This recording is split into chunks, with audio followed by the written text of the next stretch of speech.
अस्सलाम वालेकुम। जुम्मे की बहुत बहुत मुबारक हो। आज मैं बात करूंगा अंडर 13 और 16 के हवाले से। अंडर 13 16 में पाकिस्तान क्रिकेट बोर्ड ने इस दफ़ा एक कानून बनाया था कि जो बच्चे 2 साल अंडर 13 खेल चुके हैं, भले वो अंडर 13 ही हों, लेकिन अब उनको ऑटोमेटिकली 16 के लिए मुंतखब किया जाएगा, या वो 16 खेल सकते हैं, 13 नहीं खेल सकते। तो पाकिस्तान पूरे में ये इश्यूज बहुत ज़्यादा आ रहे हैं। जो बच्चे रेगुलर मेंबर थे अंडर 13 टीम के, और अंडर 13 में मतलब कि इवन कप्तान भी थे, परफॉर्मर भी थे, लेकिन जब अंडर 16 की टीम में उनका नाम नहीं आया, उनको मुंतखब नहीं किया गया। अब ऐसे ही 2-3 बच्चे हैं जिनके हवाले से मैं बात करूंगा। एक है हैदराबाद के अजान शाह, दूसरे हैं दादू के फरहान, और तीसरे कोयटा के हैं अपना जमाल।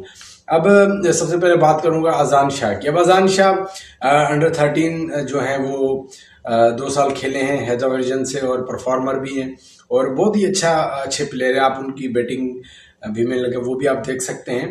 अब यहाँ तो फिर कानून आपको ऐसे रखना था कि बच्चों को छोड़ते वो अपना जो टेन्योर था अंडर 13 का कंप्लीट करते। जब 13 से ओवरेज हो जाते, 16 में आते, फिर अगर वो डिजर्विंग होते तो उनको मुंतखब किया जाता, अगर नहीं होते तो उनको ना किया जाता। अब ये तो बच्चों को बीच में लटका दिया गया है। वहां से 13 भी नहीं खेल सकते, यहाँ से 16 भी नहीं खेल सकते। बहुत सारे केसेस ऐसे आएंगे, 16 वाले उनको 13 में भेज देते हैं, 13 वाले 16 में भेज देते हैं। मतलब कि एक अजीब सी कश्मकश में बच्चों को मुब्तला कर दिया गया है। अगर आपने कोई नया रूल बनाया है तो उसको आप ठीक से जस्टिफाई भी करें, और कोचेज अपनी मनमानियां भी चला रहे हैं। अब ये अजान शाह की मैंने बात की, इसमें एक और भी इशू है कि अब जो 20 का प्लेयर जो स्क्वाड जो अनाउंस हुआ है, अब उसमें 2 बच्चे ऐसे हैं जो 30 के स्क्वाड में नहीं थे, क्योंकि पहले ट्रायल्स के बाद 30 लड़कों को शॉर्टलिस्ट किया गया, 30 नेम्स। उन 30 में से 20 प्लेयर्स को अनाउंस करना था। अब जो 20 प्लेयर्स के नाम आए, उसमें 2 प्लेयर ऐसे हैं कि जो 30 में थे ही नहीं।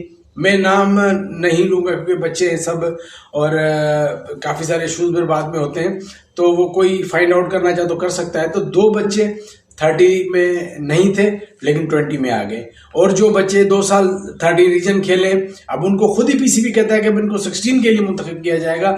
परफॉर्मर भी हैं लेकिन उसके बावजूद भी मुंतखब नहीं किया गया। अब यही सीन दादू का जो फरहान है। अब फरहान तो लास्ट ईयर अंडर 13 का कप्तान था, लाड़काना रीजन का। लाजमी बात है, जब आप किसी प्लेयर को कप्तान बनाते हैं तो ऐसे ही नहीं बना देते, आप उसकी क्वालिटीज को देखते हैं, आप समझते हैं कि ये कप्तानी के लायक है, आप तभी उसको कप्तान बनाते हैं। अब उसके साथ भी यही सीन हुआ, 2 साल 13 खेला है, इस साल 16 ने मुंतखब ही नहीं किया। तो ये बच्चा बड़ा डिजर्विंग है, और स्पिनर भी अच्छा है, बैट्समैन भी अच्छा है, लेकिन एक दादू वाले तो ये भी रोना रोते हैं कि यार हमें सखर वाले लड़का लिफ्ट ही नहीं कराते, वो तो आपस में ही करते हैं। ये भी दादू वालों का इल्ज़ाम है। लेकिन मैं समझता हूं कि ये बच्चे हैं, इसमें कोई शहर अपना या पराया नहीं होता, जो डिजर्विंग है। क्योंकि आगे फिर जब टीम की परफॉर्मेंस आती है तो फिर हम सबकी इज्जत होती है, क्योंकि हम फिर देखते हैं यार हमारी टीम ने क्या किया।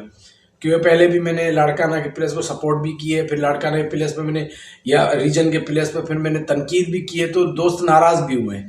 देखिए, नाराज होने की बात नहीं है, मैं अगर तनकीद करता हूं तो उसके पीछे दिल दुखता है। बात ये होती है कि हम जब इस लेवल पे जाके सपोर्ट करें कि हम अपने बॉलर्स को उन प्लेयर्स के साथ, या हमारे बैटर्स को उन बैटर्स के साथ मिलाएं जो पाकिस्तान खेल रहे हैं, और फिर हमारे बैटर और हमारे बॉलर उस लेवल की कारकर्दगी ना दिखाएं, तो फिर थोड़ी बहुत बात तो होती है।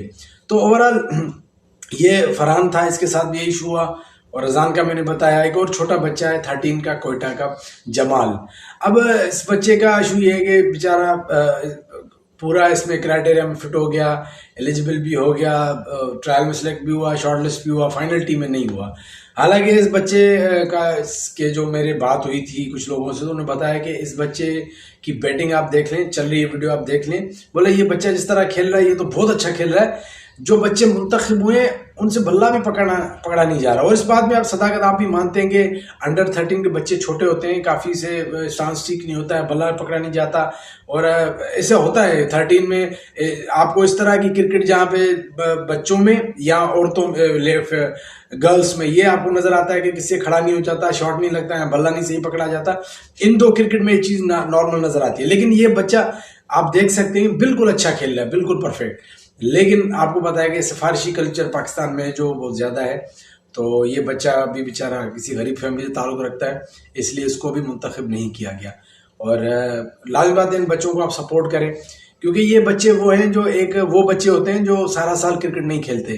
टेप बॉल खेल ली, गली में खेल ली, मोहल्ले में खेल ली, घर में खेल ली, अब ट्रायल आ गए तो आगे भी ट्रायल देने। लेकिन ये वो बच्चे हैं जो सारा साल ग्राउंड में होते हैं, सारा साल नेट करते हैं, सारा साल मेहनत करते हैं, सारा साल उनका ये ड्रीम होता है कि हम 11 महीने इंतज़ार करते हैं कि 12वें महीने जब ट्रायल आएंगे तो हम सिलेक्ट होंगे। जब उन ट्रायल आने के बाद ये होता है तो फिर बच्चों का दिल टूटता है, और दिल नहीं तोड़ना चाहिए। चलें जी, सिलेक्टर्स भी जो हैं, मकामी सिलेक्टर्स हैं, उनको भी, मकामी सिलेक्टर्स का किरदार भी बड़ा मशकूक है। या तो वो बोलते नहीं है, वो सिर्फ असिस्टेंट का काम उनसे लिया जाता है। जो मेन कोच आते हैं उनको खड़ा रखते हैं, उनकी चलती नहीं है, क्योंकि उनके जॉब के मसले, उनको पता है हम ज़्यादा इन्वॉल्वमेंट करेंगे तो हमारी जॉब जाएगी, और इस चक्कर में नाइंसाफ़ियाँ होती हैं। और यहाँ तो फिर कोचेस की चलती नहीं है, ये बात है। तो या तो आप अगर जिम्मेदारी लें तो उसको पूरा करें, या तो फिर आप ना लिया करें। चलें जी, आप भी इस हवाले से अपना फीडबैक दीजिएगा। अपना बहुत ख्याल रखिएगा। अल्लाह हाफिज़।